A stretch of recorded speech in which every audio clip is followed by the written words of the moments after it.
Okay, तो काफ़ी सारी अपडेट्स हैं हमारी ये पास आज और अमेरिका से रिलेटेड काफ़ी अपडेट्स हैं। हमारी मार्केट भी इस अपडेट के ऊपर रिएक्ट ज़रूर करेगी। जो अपडेट्स हैं वो ठीक है, मिक्स्ड अपडेट कह सकते हैं, थोड़ा बहुत नेगेटिव साइड की ही अपडेट्स कह सकते हैं। जैसे सबसे पहला अपडेट ये है कि कल हमने जैसे देखा कि कोर्ट की तरफ से ट्रंप एडमिनिस्ट्रेशन को झटका लगा, सारे टैरिफ को हटाने के लिए इमीडिएट इफेक्ट से कह दिया गया।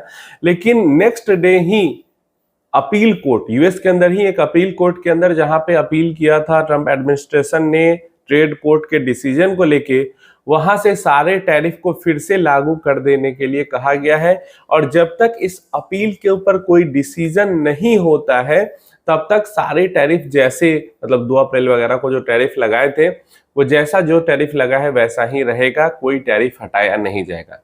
तो एक दिन पहले किसी कोर्ट का कुछ और डिसीजन होता है, अगले दिन किसी कोर्ट का कुछ और डिसीजन हो जाता है। अब यहाँ पे जो ये अपील वाला केस है इस कोर्ट के अंदर चलेगा। अब यहाँ पे जो चीफ ट्रेड एडवाइजर हैं ट्रंप एडमिनिस्ट्रेशन के, उनका कहना है हम हर तरीके से फोर्सफुली भी ट्राई करेंगे इसको जीतने का, और अगर हम किसी भी रीजन से लूज हो जाते हैं, हार जाते हैं, तो फिर हम कोई और रास्ता निकालेंगे लेकिन टैरिफ जरूर लगाएंगे, ऐसा कहना है। मतलब एक तो हर तरीके से कोशिश करेंगे इस अपील को जीतने का, जिससे कि जो टैरिफ है वो जैसा का तैसा रहे। लेकिन अगर किसी केस सिनेरियो में किसी रीजन के कारण अगर हम हार भी जाते हैं तो भी हम कोई दूसरा तरीका निकालेंगे लेकिन टैरिफ तो लगाएंगे ही लगाएंगे, ऐसा कहा है। तो ये बहुत इंपॉर्टेंट बात है। दूसरा डेटा भी यूएस की तरफ से ही निकल के आता है। यूएस का जो जीडीपी है वो 0.2% पे आ गया है फर्स्ट क्वार्टर के अंदर 2025, जो जनवरी और मार्च का जो क्वार्टर है उसके अंदर वो 0.2% के आसपास हो गया। तो यहाँ पे यूएस जीडीपी के अंदर कॉन्ट्रैक्शन देखने को मिला है। और मेनली जो बड़े एक्सपर्ट्स हैं, इकोनॉमिस्ट है, वो कह रहे हैं जो टैरिफ वगैरह का जो ये पूरा सीन चल रहा है, इसी के कारण यूएस के अंदर जीडीपी के अंदर कॉन्ट्रैक्शन देखने को मिला है, क्योंकि कंपनीज रश करके बाहर से चीजें खरीदने गई ताकि जो लिबरेशन डे का डेडलाइन था वो मीट कर सके, और इस कारण से क्योंकि बाहर से बहुत ज्यादा इंपोर्ट हुआ तो जीडीपी वहां पे कॉन्ट्रैक्ट कर गए। तो ये भी न्यूज उतनी अच्छी नहीं है, जीडीपी का कॉन्ट्रैक्ट करना। तीसरा न्यूज भी यूएस की तरफ से है, जो मई 24 को जो वीक एंड हुआ है उसके अंदर यूएस के अंदर जो जॉबलेस क्लेम्स है वो पीक कर गई है और बहुत हाई 2,40,000 के करीब में जॉबलेस क्लेम्स, जो बेनिफिट्स के लिए क्लेम्स आती है, वो हुई है। तो यूएस के अंदर में जॉब लॉस भी हो रहा है और जॉबलेस लोग भी बढ़ रहे हैं। तो यहाँ पे ये भी उतनी अच्छी न्यूज नहीं है। इसके अलावा ट्रंप ने बुलाया था जेरेम पॉवेल को, जो कि फेड चीफ हैं, और उनको बुलाया था व्हाइट हाउस में और वहां पे उनके बीच बातचीत हुई। बेसिकली ट्रंप पवेल साहब पे फोर्स लगा रहे हैं कि आप इंटरेस्ट रेट घटाइए, इंटरेस्ट रेट न घटा के आप गलती कर रहे हैं। लेकिन जेरेम पॉवेल का उनका जो स्टैंड है वो बिल्कुल क्लियर है कि हम आपके कहने से या किसी के कहने से इंटरेस्ट रेट नहीं घटाएंगे।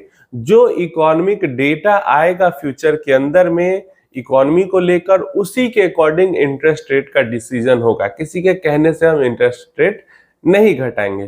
तो डेफिनेटली जो ट्रंप है और पवेल है, मतलब इसी कारण व्हाइट हाउस और यूएस फेड के अंदर में बीच में बनता नहीं है, क्योंकि ट्रंप और पवेल के बीच में नहीं बनता, बाइडेन और पवेल के बीच में बनता था। तो इस कारण से थोड़ा सा वहां पे नोकझोंक चलता रहता है। तो ये सारी जो अपडेट्स थी वो यूएस के लेकर इंपॉर्टेंट अपडेट्स थी, और ग्लोबली इसके ऊपर रिएक्ट करेंगी मार्केट्स, और इंडियन मार्केट्स भी डेफिनेटली इसके ऊपर रिएक्ट करेंगी। आप अपनी राय इसके बारे में जरूर देना, आपको क्या लगता है। मतलब जैसे ही ये न्यूज आई थी कि कोर्ट ने सारे टैरिफ को इलीगल कह दिया है, मुझे लगा था कि ट्रंप कुछ ना कुछ यहाँ पे चक्कर चलाएंगे, और यहाँ पे तो अपील में ही उनको तब तक के लिए स्टे मिल गया, उस पे अपील वो हार जाते हैं, फिर भी कह रहे हैं कि कुछ ना कुछ कर ही लेंगे, तो टैरिफ तो रहने वाला है।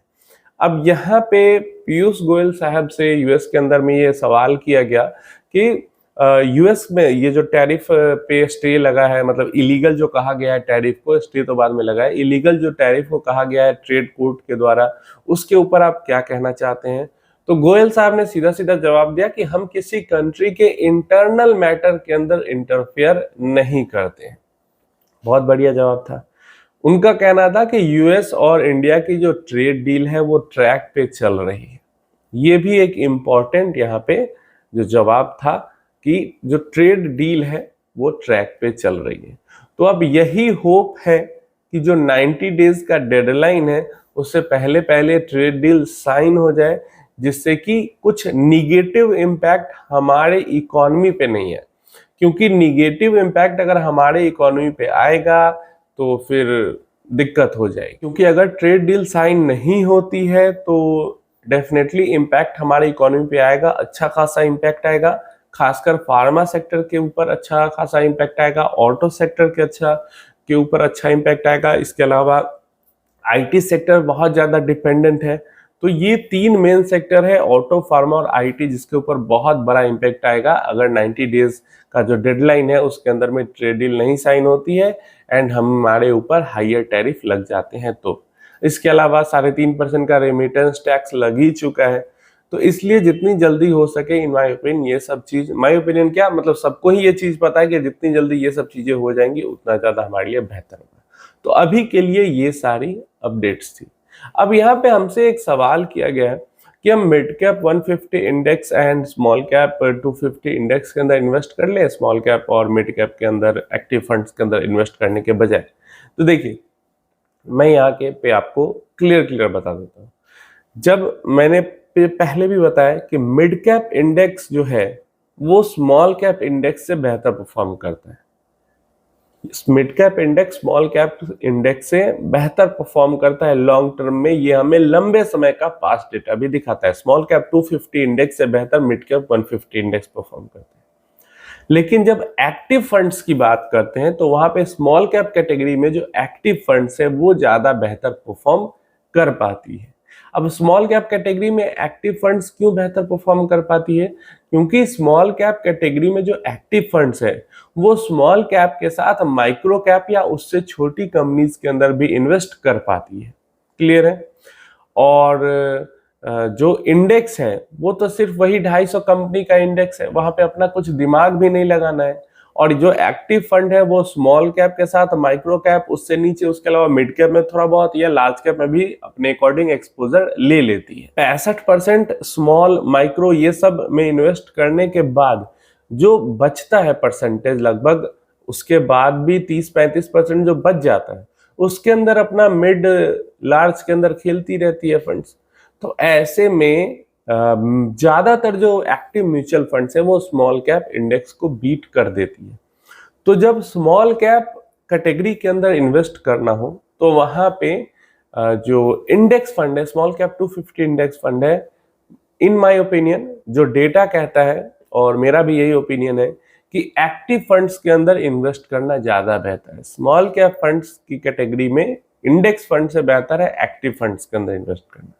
और अगर मिड कैप के अंदर इन्वेस्ट करना हो तो एक्टिव फंड्स के अंदर भी कर सकते हैं, चाहो तो अपनी इच्छा है। अगर कोई अच्छा फंड दिख रहा है, बहुत भरोसा है मैनेजर वगैरह पे, तो एक्टिव फंड्स के अंदर भी कर सकते हैं, या फिर मिड कैप 150 इंडेक्स के अंदर भी कर सकते हैं। क्योंकि यहाँ पे 50-50% चांस रहता है, जो पास्ट डेटा दिखाता है कि आधा फंड जो है वो बीट कर लेती है इंडेक्स को, आधा फंड्स नहीं बीट कर पाती इंडेक्स को। और इन दोनों से भी एक बेहतर ऑप्शन आजकल जो हो गया है वो स्मार्ट बेटा फंड हो गया है, जो कि Nifty mid cap 150 momentum 50 fund हो जाता है, वो बेहतर हो जाता है। अगर मिड कैप में सिर्फ इन्वेस्ट करना हो तो अगर ऐसे ये कोई रेस्ट्रिक्शन नहीं है तो मोमेंटम फंड्स में निफ्टी 500 मोमेंटम 50 ज्यादा बेहतर मुझे लगता है पर्सनली।